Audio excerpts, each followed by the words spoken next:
islaamaatiin hundooti. Akkuma beekamu hawaasa keenya wanni gartee nuti hundinuu beekuun barbaachisu. Wanni teetaatee fi tagartee teessan taate wal dhabdee waan ta'eef jecha waan teetaata irratti baankii irraamis baankiilee hundaa wajjin qabatee koo baankiin taanillee gartee biyya fayyadaa jirtutti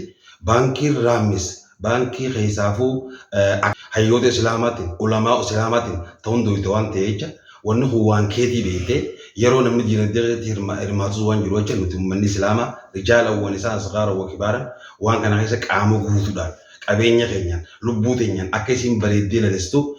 namni nu eegaa jira waan ta'eef jecha tasaanii namni gartee baankii qabu takkaa'uu hojii fi qabu akka isin toltee bareeddee gartee bakka geessu barbaada waan ta'eef jecha waan keessan tana waan hayyoota keessan hin dhufe waan ulamaa keessan hin dhufe tana akka gartee cinaa dhaabbattanii akka isin guddattee bakka geessee daraartee dhaltu eega isin dhalte gartee waan isin dhalsisan irraa akka bu'aa buufattan jechuudhaaf namatti laffa'ee bishaan obaasee guddisetti bu'aa harkata waan ta'eef jecha hundi keessanuu ji'a baankii raamisiin